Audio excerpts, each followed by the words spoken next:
YouTube community, Weezer fans, random people on the internet, my name is Giggens, and we're here today to unbelievably talk about the Weezer Blue Album 30th anniversary. How is that real? It feels like yesterday that the 10th anniversary deluxe edition came out, and even that was amazing when that came out. That had so many cool B-sides and alternate takes and unreleased stuff that at the time it felt like, wow, there was a lot left in the bank.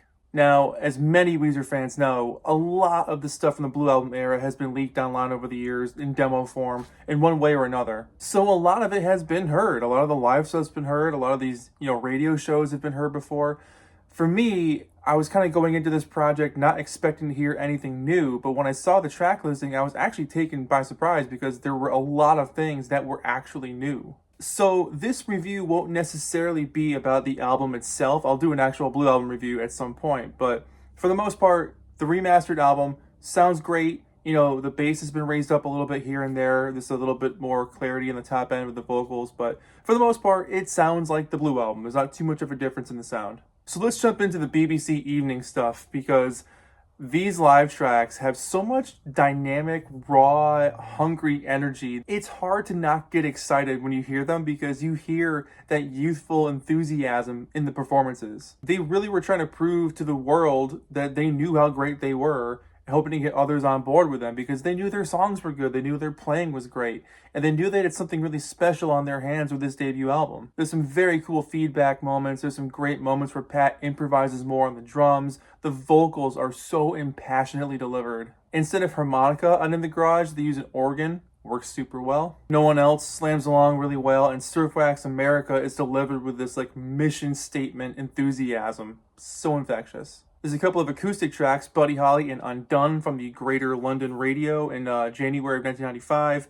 And Buddy Holly, hearing it this way, is fascinating because they haven't played the song 80 million times by this point. It's still kind of new.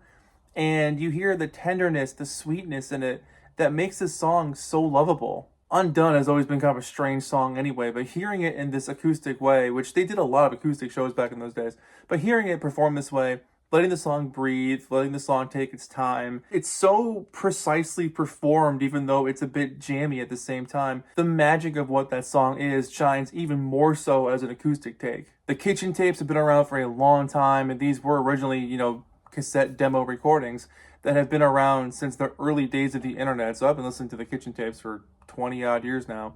But these sound exceptionally clean, very clear.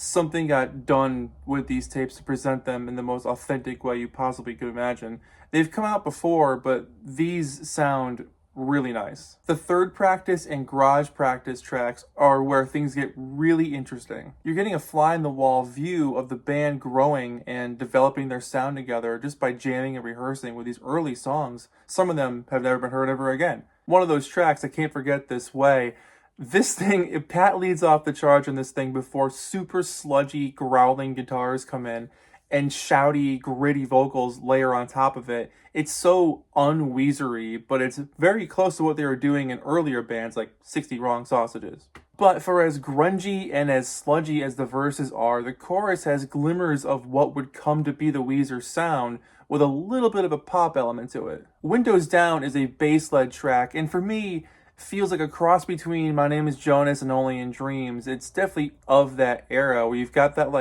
slidey guitar, loose strumming kind of thing that happens during the middle bit of Only in Dreams. And of course, the bass being the most important part of that song.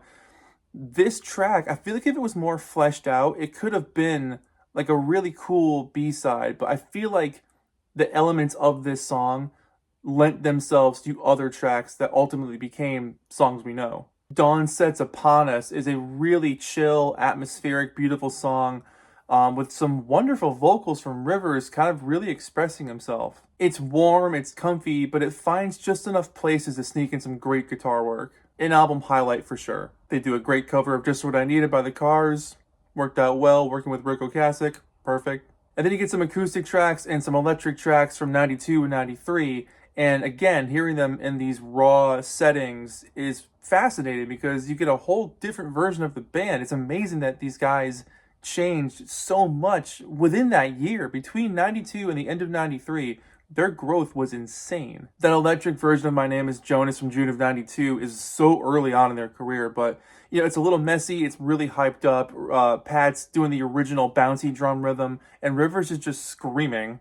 And the acoustic tracks like Paper Face and Let's Sew Our Pants Together, it's funny to contextualize those tracks because we've known them as demos for so long, but they were just a part of their live show for a long time in those days. And hearing them perform these songs with such conviction, knowing that, like, this is our chance, these are our songs, these are what we have to prove ourselves, this is what we are.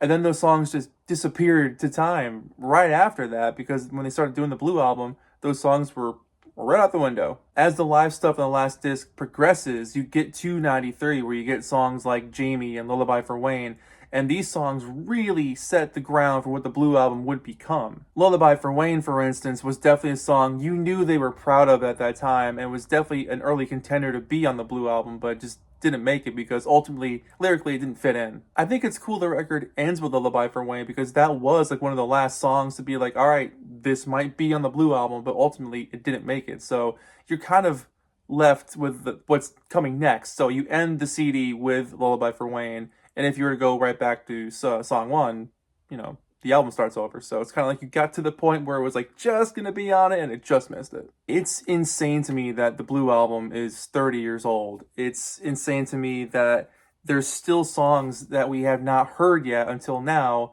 that were from that time. It's amazing how much they recorded back then. And it speaks to them as musicians and composers that they had that much material early on that they would try anything and see what fit and what worked and what they can make into a Weezer sound, whatever that was at that time. What I love about this album as a whole is you hear the group start from literally nothing to becoming the Weezer of the Blue album. And in that time, you hear them learn how to jam with each other, how to write songs together, see what fits, see what doesn't fit. And ultimately, when they get hooked up with Rick, you really feel that cohesion happen. Like, I feel like if he hadn't joined the process, they would have had a different sound, but I feel like he offered them ideas and structure that benefited the songs they already had. And the newer ones they wrote later on in the process, like Holiday, it just showed the strengths of where they had come from, what they had learned, and what they could apply themselves to create some of the most memorable rock music of the last 50 years. Weezer's Blue album really is one of those records that is something you don't forget. I mean, I've been playing this record for 24 years now, and I still never get tired of these songs. They still offer something special and interesting. And more than anything else, this is one of those records that makes you nostalgic. It takes you back to a different place in your life where you were discovering this band, you were discovering this music, and kind of before you went down the rabbit hole of Weezer fandom and demos and all the Rivers demos and live stuff. I mean, this is your gateway into Pandora's box of Weezer. So yeah, with that being said, I really hope to get my hands on a copy of this thing at some point. It's something I really would love to pick up and have a physical copy of because the boxes look so cool. I mean, here's the sweater box. I mean, look at this thing. It looks so rad. But until then, I'm just going to enjoy it online. But Weezer, if you're watching, I'd love a copy. I would love to have a copy. I'll give it a great home. I've been a big Weezer nerd for a very long time. But with that being said, I'm going to give this thing a 10 out of 10 because it's nostalgia. It's watching a band grow and develop into something special. And for a band that's still around and still touring and still making new music, and they just finished their 30th anniversary Blue album shows, like, it just shows that, as I've said many times, a good album and a good song knows no decade. If it's good, it's well written, people can enjoy it. It doesn't matter when it came out. It's always going to find an audience. And the Blue album will always find an audience. So with that being said, 10 out of 10. Why not? My name is Giggens. Thank you so much for watching. Let me know what your thoughts are on the new bonus content from the Blue album. All these unreleased tracks and live stuff. And happy to chat about it with you guys. So thanks for watching. Let me know what your thoughts are. See you in the next video. Take care of yourselves. Bye-bye.